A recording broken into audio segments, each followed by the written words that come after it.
Voilà, donc, petite vidéo fourmi, avancement de la colonie. Donc, tout ce que vous pouvez voir actuellement, c'est simplement le zoom, s'il vous plaît. Voilà, magnifiquement bien fait. Donc, la grande quantité d'œufs et de cocons, là, je crois que c'est plus des larves que des nymphes ou des cocons ou des œufs, tout simplement. Donc, voyez le grand nombre de fourmis, j'ai l'impression qu'il y en a beaucoup plus qu'à la dernière vidéo. Il y en a que dans cet endroit-là. Il y en a quelques-unes dans le grenier à graines au-dessus. Il y en a deux dans le grenier à graines et puis c'est tout. Donc il y a quand même un bon avancement des œufs. Je pense que la colonie va bientôt prendre un pourcentage de 50%. Donc on va dire que là il y a environ 50 fourmis. On va être à 75 fourmis d'ici la fin du mois. D'ici la fin du mois, ouais. Du coup c'est plutôt cool. Donc j'ai nettoyé juste un tout petit peu l'air de chasse. Donc je vais essayer de faire un tout petit décalage sur le côté. Oh, bah, je fais trop de bruit avec ça. Donc j'improvise avec ça. Il y avait plein de merde, j'en ai enlevé un peu. Donc ouais. Ah ouais, excité à cause du bruit que je viens de faire, désolé. Là il y a presque plus d'eau, je vais en remettre. J'ai l'impression que c'est une fissure, mais je suis pas sûr si elle était là avant ou après. Je me rappelle plus. Alors dans cette source-là d'eau, il y avait des graines pourries, du coup je les ai enlevées aussi parce que je pense que ça allait pas être bon. Je viens juste de me rendre compte qu'il y avait des graines dedans, mais vu que j'ai jamais mis d'eau dedans, bah du coup elles étaient plus bonnes, elles ont pourri. Regardez tout, magnifique. Elle est partie où la gine? Elle est partie où? Ah, elle est là. Elle m'a fait peur, elle était cachée là-dessous, je l'avais pas vue. Oh, toujours pas de major en vue. Major en vue. Il faut peut-être que je leur fasse quand même un apport d'insectes pour qu'ils aient des majors. J'ai commandé déjà des insectes, j'espère les recevoir bientôt. Et j'espère qu'ils vont pouvoir les manger, les attraper très facilement. Tout en n'attrapant pas d'acariens parce que les acariens sont très mauvais pour les fourmis. Faites toujours attention de 2 heures dans le frigo avant. Dans le congélateur plutôt, pas le frigo. Alors, pour faire une comparaison, vous voyez à peu près la graine, la taille, elle fait la taille de la gine. C'est impressionnant quand même, la taille de la gine par rapport aux fourmis. Toujours des mineurs, des médias, pas de major, comme je l'ai déjà dit. Attends, il lui manque une patte à cette fourmi. Ah ouais, regardez la fourmi qui est là, tout en haut. Il lui manque une patte. Je vais essayer de vous montrer ça mieux. Il lui manque une patte. Et c'est pas moi qui lui ai coupé. Celle qui est ici, là, tout en haut. Celle-là, là. Regardez, il manque une patte. C'est surprenant. Je l'ai pas touché, j'ai jamais touché une seule fourmi.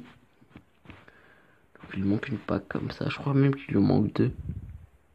Bon, elle arrive à vivre, c'est déjà bien. Mais il lui manque quand même une patte.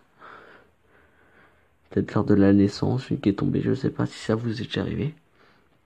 Tout de même surprenant, j'avais jamais remarqué. Il manque une patte. Alors, ah oui, tiens, regardez. Regarde cette fourmi-là. Cette fourmi qui est là. Bah, grâce à l'ombre, vous voyez le reflet. Eh ben, elle est beaucoup plus brune que les autres. Du coup, c'est une nouvelle fourmi. Elle doit avoir à peine un jour. C'est bien, du coup. Voilà, alors, je vais essayer de vous mettre, voilà, en centre de la caméra. C'est impressionnant, j'avais pas vu. Il lui manque vraiment deux pattes. Il lui manque toutes les pattes de gauche. Et il reste que la patte avant. Ça le vraiment chiant pour vivre. Je me demande comment il les a perdues, ces pattes.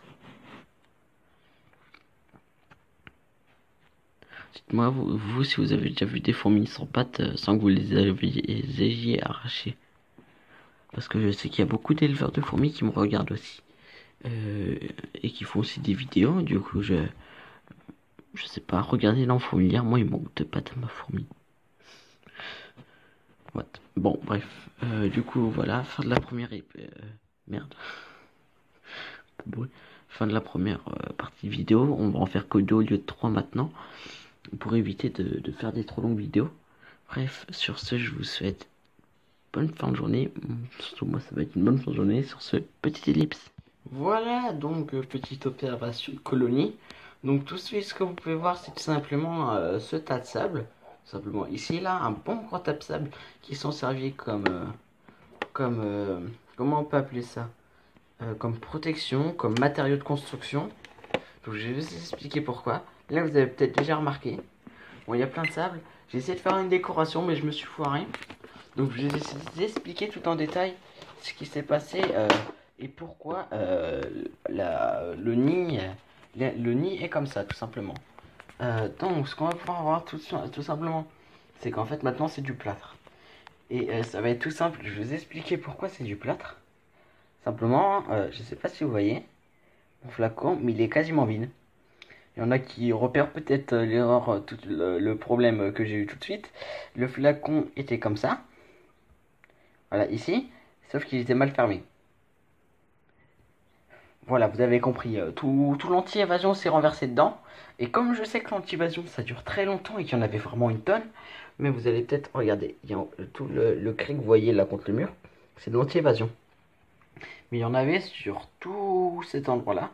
Il y en avait même un peu au-dessus, voilà.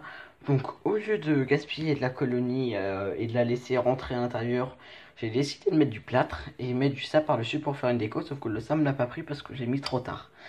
Et donc là vous avez du sable un peu humidifié, le sable n'est plus humide et ils l'ont pris comme matériau de construction. Celui-là ils l'ont mis dans le coin, je les ai aussi un peu aidés parce qu'il y en avait vraiment beaucoup. Donc je sais peut-être que le plâtre c'était pas la meilleure solution à faire. Mais c'est la seule que j'avais à disposition actuellement et que j'ai réussi à penser d'urgence. Donc je l'ai faite, tout simplement. Donc on va passer un peu à l'observation maintenant après l'explication de cette catastrophe. Donc ce que vous pouvez voir, simplement la Belgique mais sur Barbarus. Là, regardez tout le pain de fourmis qu'ils sont en train de faire. C'est bien du pain de fourmis qu'ils sont en train de faire à l'envers. De base, ouais. Ah non, et il nous reste les fourmis là. Vous voyez là, tout en jaune là aussi. Je sais pas si vous allez très bien voir. Je vais essayer de faire un petit zoom peut-être. Désolé pour... Ah, c'est pas très beau. Voilà. Vous voyez tout le jaune qui entre ces fourmis, c'est des œufs. Vraiment à tas. C'est ça, c'est bien. Il y a toujours un peu de graines sur les fourmis. Est-ce qu'on va trouver la fourmi qui a que 4 jambes? Non, c'est pas celle-là, elle a trop de jambes. Il y a toujours la fourmi, elle a survécu, elle est très bien, elle survit, tout simplement. Donc je suis aussi parti à la chasse aux fines. Donc tout ce que j'ai pu voir, c'est que je suis dans un endroit où c'est des messors structors.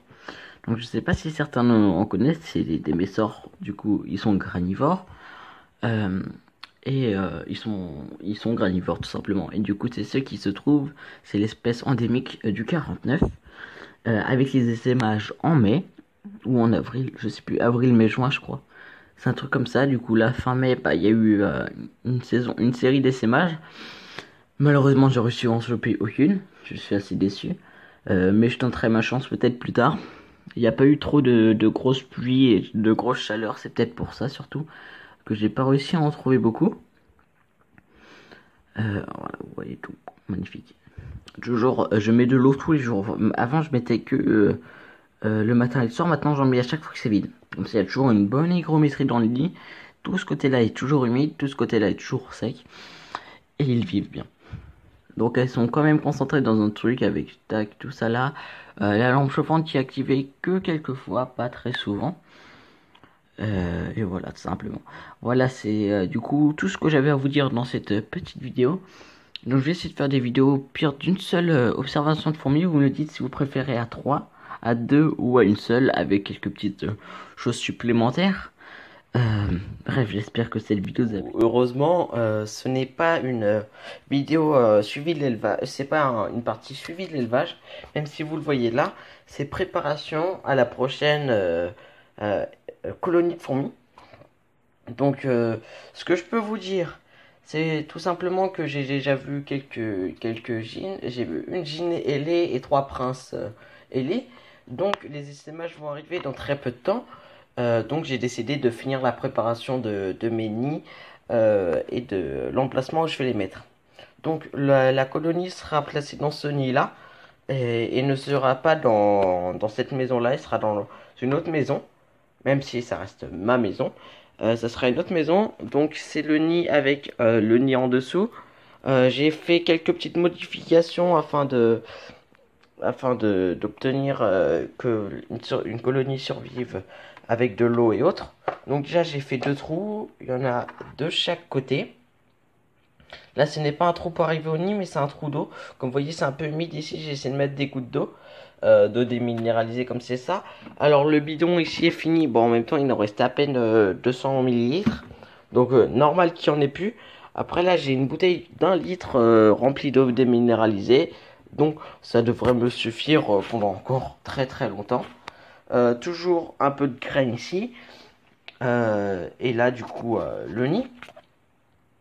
Donc il y a bien sûr ce nid là aussi mais je vais pas encore l'utiliser. Je compte l'utiliser... en fait je sais pas si je vais l'utiliser pour cette colonie là. Parce qu'il y a juste un petit défaut.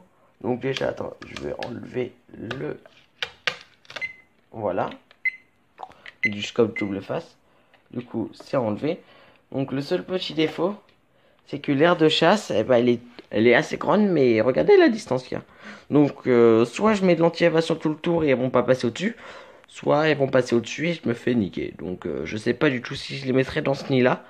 Peut-être que je le recouvrirai du coup avec le bout de plastique qui est en dessous. Je verrai, je sais pas du tout comment je vais me débrouiller. Sinon, une autre solution peut-être que je peux utiliser. Alors, si je le pose comme ça va faire du bruit, elles vont paniquer. Doucement, voilà. Ah bah, ils ont quand même paniqué. Donc, sinon, la deuxième solution, c'est de faire ça. Et espérer pour qu'il n'y ait pas de trou à l'intérieur et que ça reste coincé. Donc, c'est ce que je vais peut-être utiliser. Je sais pas en fait quel nid, vous me dites lequel est le préféré. Mais le seul défaut sur celui-là, c'est l'hygrométrie, parce que là, en fait, il y a une grosse réserve d'eau de base avec une tige qui devait ramener là-haut. Sauf que le petit problème, c'est que ici, j'avais fait un truc un peu trop bas et du coup, l'eau monte. Et donc, c'est une assez grosse galère. Ça avait, peut-être que je mettrai un tas de coton, mais que quand je remettrai de l'eau comme ça, le coton restera dans l'eau. L'eau restera dans le coton, je sais pas. Ou peut-être que je mettrai un truc au-dessus avec de l'eau, je sais pas du tout comment je vais me débrouiller. Bref, ce nid-là est peut-être perdu d'avance, ou je sais pas du tout, de toute façon on verra. Je cherche 2 secondes, petite ellipse et je reviens tout de suite. Voilà, donc ça c'est ce que je vais utiliser pour mettre ma gine jusqu'à ce que je la mette dans le nid. Donc je vais la mettre directement dans le nid, je vais pas attendre 10 ans. Du coup je vais la mettre là-dedans, j'ouvrirai ça. Alors attends, avec une main c'est un peu compliqué hein. Je vais peut-être vous faire une vidéo cherche de gine un bout d'un moment, jusqu'à ce que j'en trouve une. Donc, hop là. Voilà, je la mettrai dedans, puis je refermerai. Puis une fois que ça sera terminé, je planterai le tuyau là-dedans, dans le petit trou qui est disponible, et j'enlèverai le coton, histoire que tout se passe bien. Bah, du coup, la fin de la vidéo, c'est maintenant. J'espère qu'elle vous a plu. J'espère que l'arrivée de la prochaine colonie vous plaira. Sur ce, je vous dis à une prochaine vidéo. N'hésitez pas à liker, partager et à vous abonner. Sur ce, c'est Mordoc. Tchuss!